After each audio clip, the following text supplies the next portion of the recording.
If you've ever considered a career in the Signal branch, there's never been a better time to apply. And today, my guest will be expanding upon how you can do just that. I'm Specialist Brea Dubose, and I'm here today with Chief Warrant Officer 5 Garth Hahn, the Signal branch proponent for warrant officers, and Sergeant First Class Khan with the warrant officer recruiting team out of Grafenfeld, Germany. Today, we're discussing the many common questions applicants have when applying to become a Signal warrant officer. We will be exploring the U.S. Army Signal Branch Warrant Officer military occupational specialties, such as 255 Alpha Information System Technician, 255 November Network Systems Technician, and 255 Sierra Information Protection Technician. And I just want to thank you, Chief Hahn and Sergeant Khan, for joining me today. Thank you. It's a pleasure to be here. Yeah, great to be here. Thank you. Of course. So let's get right into it. Chief Hahn, this is for you. How do you feel about serving as a warrant officer, and how did you make that transition into becoming a warrant officer? Thanks. A great question. And, I would say I've loved being a warrant officer.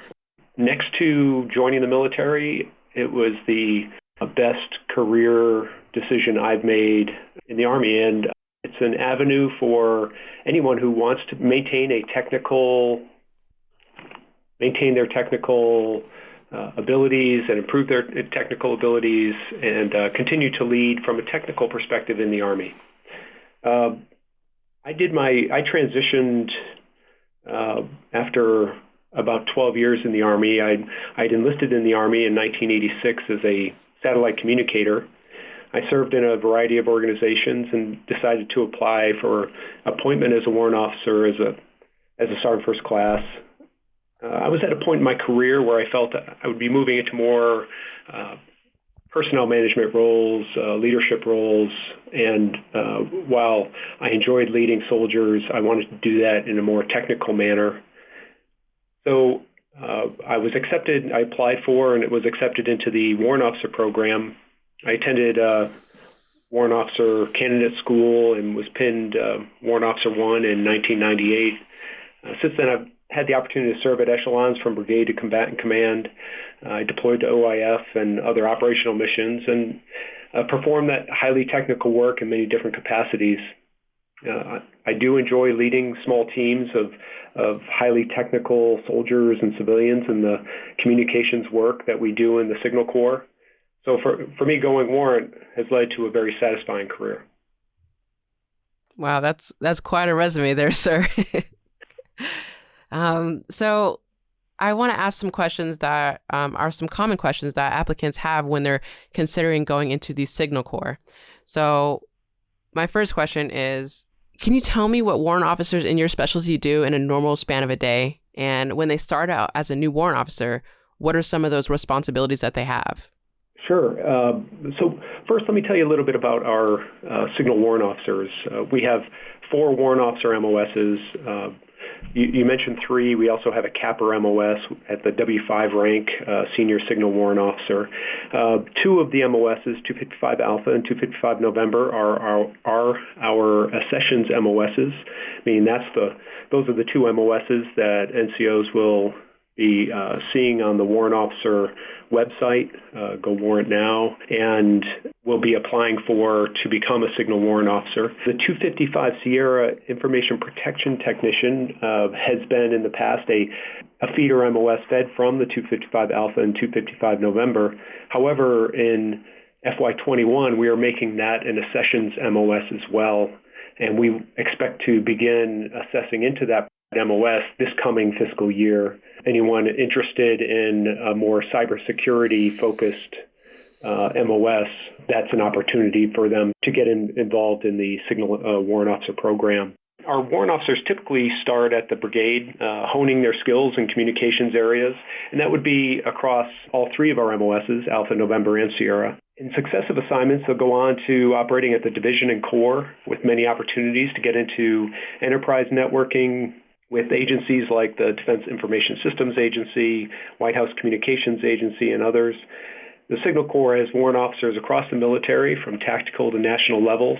So there are many opportunities for a career. And it's a good source of information about specifics about our different MOSs is the DAPM 600-3 available on the MilSuite site. that has information on training, assignments, and academic opportunities available to each of the MOSs, including a career map.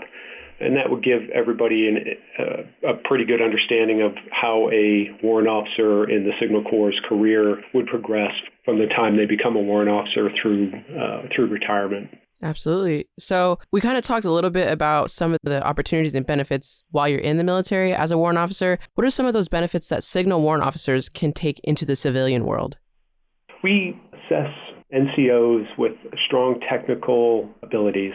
And typically, they're already operating at a high level of understanding of communication systems, whether it's information systems, network systems, or they have a cybersecurity background. So what we do is we take that, we add to it, provide opportunities for certification during their basic course.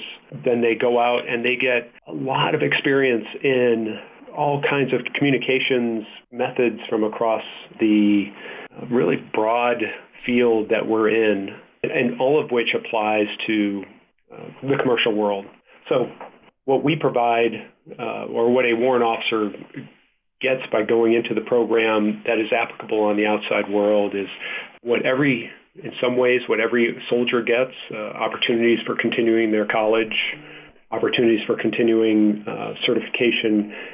We give them specifically experience in those areas that add to those certifications and that college through an experiential basis in communications and communications techniques. And I'm going to give myself a bit of a promotion here, but if I was a young staff sergeant working in a brigade S6 or a division G6 shop, what advice would you give me on what types of jobs I need to start working now in my enlisted career that will help me achieve a commission as a Signal warrant officer? When we screen the packets for IT experience, we look for those skills that are core competencies in the MOS they're applying for. And we want high performance in any position they are in, as reflected in their NCOER. But jobs that indicate work installing, operating, and maintaining network systems, information systems, or other positions that allow them to learn communications in the Army at the tactical and strategic level will help them as they move into the warrant officer career fields. Okay. And is there training that I can take advantage of right now before applying to becoming a Signal warrant officer that might help me? Yes, absolutely. Our successful applicants are really quite skilled, and so it is a competitive process to become a warrant officer. Over 60% already have a degree, and all have at least one IT certification, because we do require Security Plus. Training and certifications that help NCOs improve in their own jobs as communicators are recommended. And like I said, we require the Security Plus already, or higher certifications for each MOS. And additional certifications that support the discipline of networking, IT management, or information security are helpful. And when going through the process of choosing people for becoming Signal warrant officers, are you on that board, or are you someone that oversees that process? So I do not sit on the boards. What I do is process the packets that are coming in and send them to through the G1 process. So I work with the recruiters.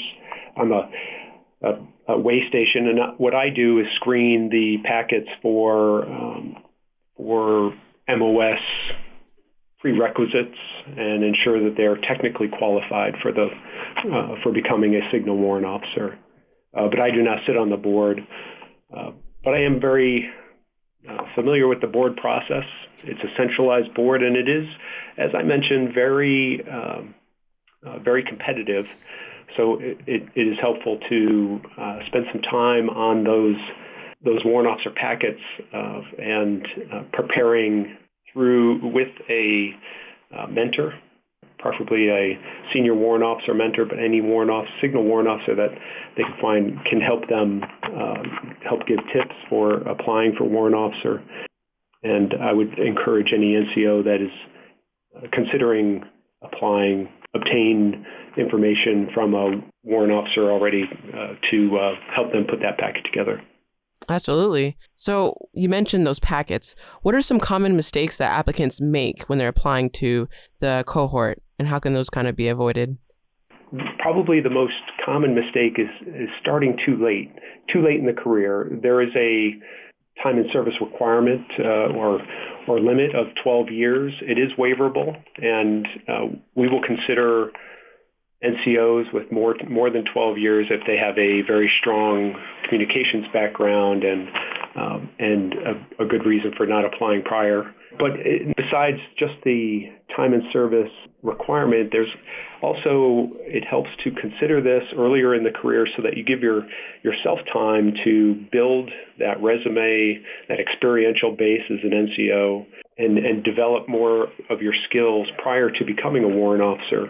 Because as I mentioned before, our warrant officers are out there at the brigade at the typical first unit of assignment, and they are leading those small teams right out of basic course. So we give them some great training, but they still have to fall back on those skill sets and leadership qualities that they built as an NCO. So having an idea about wanting to go warrant officer and giving yourself a couple years to prepare for it prior to applying, I think is a good way of moving forward. Not that you have to wait, but it is better to start early and think about that, about warrant officer as a possibility when you're planning out your career earlier in your career rather than later. I think that's a great time to and start exploring all your options. The Army is really an amazing place with providing opportunities to soldiers, and if you have some college and you're interested in continuing on with an Army career, explore all the options available to you as an officer, as a warrant officer, continuing as an NCO. We need great people in every one of those cohorts. And when you make your decision, and as I mentioned before, I believe for me the tipping point was wanting to stay more technical. And as I realized that's where I wanted to go, I chose warrant officer because it allowed me to be a leader in a very technical area. Okay, thank you for that, sir. When submitting a packet to the board, what do board members value the most when they're looking at those applications? So the selection board is, as I mentioned before, it's a centralized board. The members are from across warrant officer branches. Each of the members does not necessarily know everything about every MOS they're going to be selecting for. So it's very important that as a resume that they consider their audience and keep their audience in mind, putting information in plain language, making sure that it's written out in a way that someone who is not necessarily familiar with communications would understand what their contributions are to the Army and to the mission in that unit that they are in. I think that's an important part of it. And of course, making sure everything is complete, attention to detail is important, and grammar and spelling, having a good picture. The picture is like a handshake to the board. It's one of the first things they'll see, and you want to make sure that your picture looks as good as it can. Other things are fitness.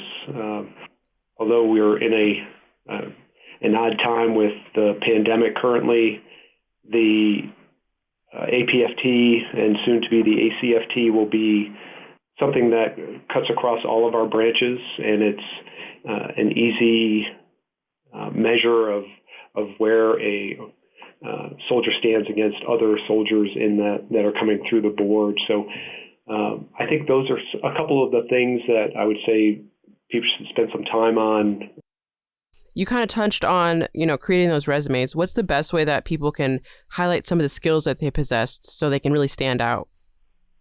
So for the Signal Warrant Officers, we like to see what they've done in their organization throughout the resume from a communications point of view, what achievements they've had or accomplishments they've made in the communications realm, something that highlights their knowledge, and doing that in each block. But really, we also want to see a high performance record.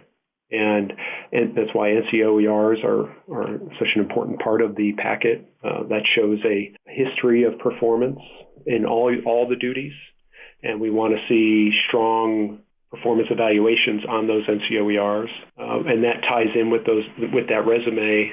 And I would say it's helpful, again, to have a warrant officer mentor sit down and review the resume and the whole packet with the soldier that is writing it to help point out some of the areas that they could highlight more or expound upon in order to bring out those communications capabilities that this NCO is bringing to the warrant officer cohort. Sir, you've mentioned the importance of having a mentor several times. Like, why do you feel like it's important to have a mentor in this career field in particular, or in general? In general, it is helpful to have someone that you can go to, that you trust, to have candid conversations about where you want to take your career. I would say that would go for any warrant officer specialty, talking to a warrant officer in that specialty, because they can tell you more about it than you can get from just reading the DAPAN 600-3 or listening to this podcast. Okay. Yeah, I agree. I need to get a mentor myself, sir.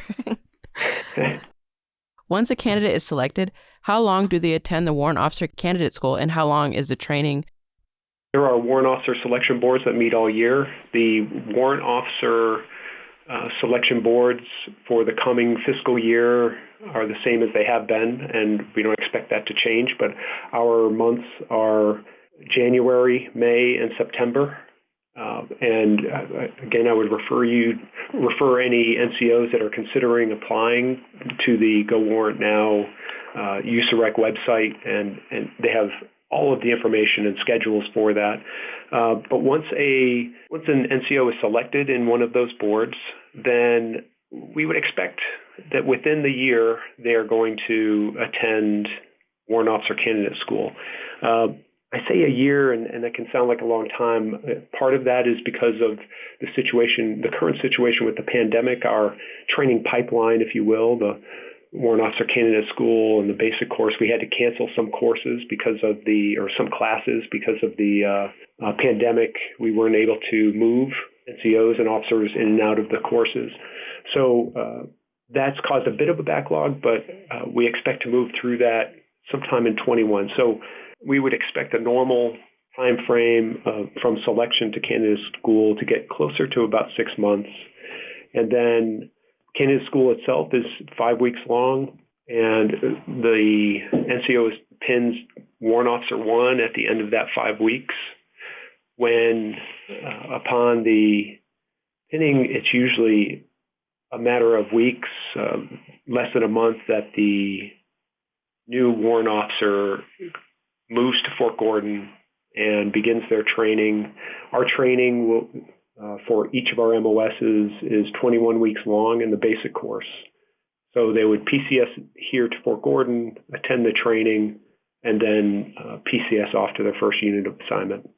For our warrant officer ones coming out of the basic course, typically about halfway through the basic course, HRC, Signal Branch warrant officer, comes down, talks to the class, and explains the AIM system, which is the assignment interactive module that HRC uses to do assignments for warrant officers and officers. They will have an opportunity to rank within AIM that they would like to go and express their preference that way, and then they will head off to first unit of assignment at that time. Okay. I kind of got a fun question about duty stations. In your opinion, what are the best 3 duty stations that one can expect to serve while assigned as a Signal Warrant Officer? So that's a tough question. Everyone's got their favorites, I'm sure. I've done 5 tours in Europe, and my wife and I are always happy to have the opportunity to go back there. So I would have to say Germany is among my personal top picks.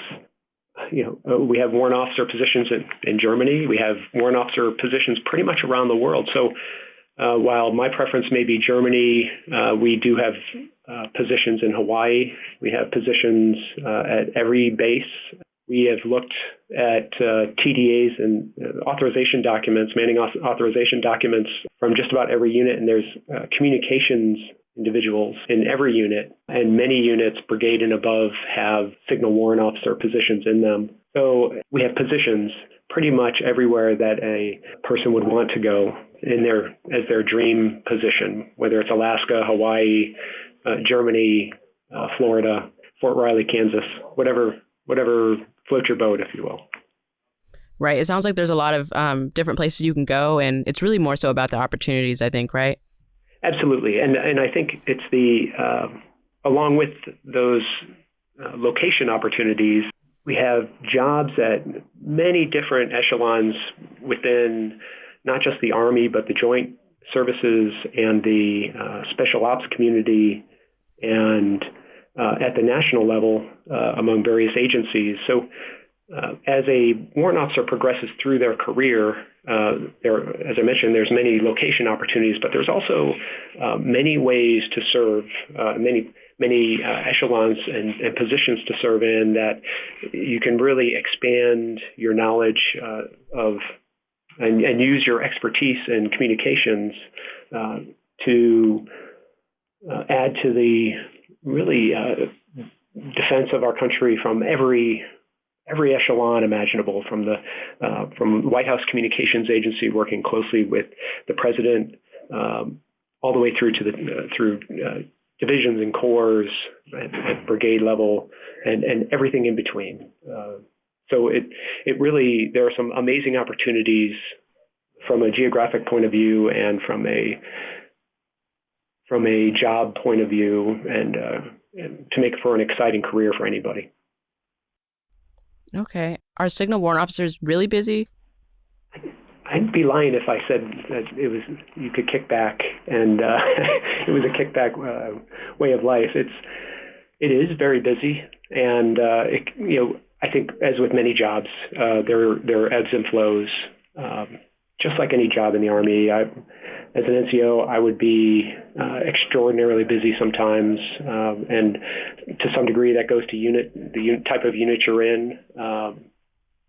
But as a warrant officer, I was certainly just as busy, and there are times when you're working late and coming in early, ensuring that the critical mission of the organization that you're in is getting done, communications are happening, and mission command is enabled. But just like with most jobs, there's downtime as well. So I always felt that there was a pretty good balance across my career, of times when you were very busy and times when you had some downtime and were able to spend a little more time with the family and do some things along those lines.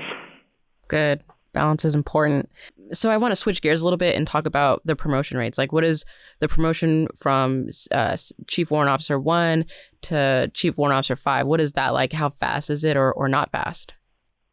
The promotion as a warrant officer, there's two competitive categories for warrant officers. There is technicians and aviators. Each has a slightly different time frame for when promotions are done across the career. But someone who comes in as a signal warrant officer, a technician, can expect to pin W1 at the completion of candidate school. They will pin W2 at the completion of 2 years from that time. Then they are looked at for promotion as a CW2 at the 4-year mark, and then pin with the expectation that they would, if selected, would pin W3 at the 5-year mark or 7-year mark as a warrant officer. And then it is the same amount of time from CW3 to CW4. It's 4 years as a CW3 you get looked at. If you're selected, you will be pinned CW4 the following year at the 5th year mark, and then the same for CW5. 4 years as a W4 you're looked at and pinned W5. So it works out to about 17 years or so. Most of our session candidates have approximately 10 years. We're averaging about 10 years in service at that time. So right. You're pinning somewhere in the 26, 27 year mark of your career when you pin CW5. And then the warrant officer career can span 30 years. So if you pin W1 at your 10-year mark, time and service-wise, then you can serve an additional 30 years to potentially make it to 40 as long as you get promoted throughout each of the ranks. Wait, what? You can serve that many years? You can serve that many years. As I mentioned before, I came in '86. I've just recently went over 34 years myself. Oh, wow. I thought they kicked everybody out after 20 years. No, many folks do move on once retirement eligible. There's a few old dogs like me that stick around a little bit longer. I do want to ask one last question. In your opinion, why should someone compete to be part of a Signal Warrant Officer MOS? That's a great question. And I would say my experience, the warrant officers I've talked to, if you have an aptitude for technical, if you have a technical mind, if you have an aptitude for doing technical duties and you enjoy it, I think then becoming a Signal Warrant Officer is a very natural progression and a manner of staying in the Army, doing something you enjoy, being compensated for it, and progressing up in rank and doing things, the opportunity to do things that you otherwise probably would never get the opportunity to do. It's really, it's an exciting time right now as the Army changes, refocusing on the large-scale combat operations. We are updating our PME as we always do. Now we're adding more emerging technologies into our basic course, our Warrant Officer basic course, our Warrant Officer advanced course. This year we're rolling in some cloud fundamental training, and we will continue to push for cloud, data engineering, and AI as the Army moves in that direction with the systems that are coming out of Army Futures Command, with the eye on getting to that large-scale combat operations ready Army in 2028. So this is an exciting time, and I think for those that want to be a part of that in a very technical manner, the Signal Corps Warrant Officer is really a great place to be. Well, I'm going to pass the floor a little bit to Sergeant First Class Khan. The biggest thing I would say is if you've been listening to Chief Hahn and all the amazing advice he's given us today, that's a lot of great guidance, right? So if you're looking for more specifics about all of the different Signal Cohort warrant officer positions, I would love for you to get onto our website, which is www.gowarrantnow.com, or simply Google search us, Army Warrant Officer Recruiting or U.S. Army Warrant Officer Recruiting, and go to the first link. It's the same exact website. All of our contact information is on our website. You can also find us on Facebook at Go Warrant Now, and it'll take you to our Facebook link there. We'd love to hear from you as soon as possible to start plugging away at your packets. So please get in touch with us, and we'd love to hear from you. Well, Sergeant Khan and Chief Hahn, I want to thank you both for joining me today. And for all our listeners out there, you heard the Chief. Get your packet started early. Get guidance from warrant officers in your unit and regional warrant officer recruiting team.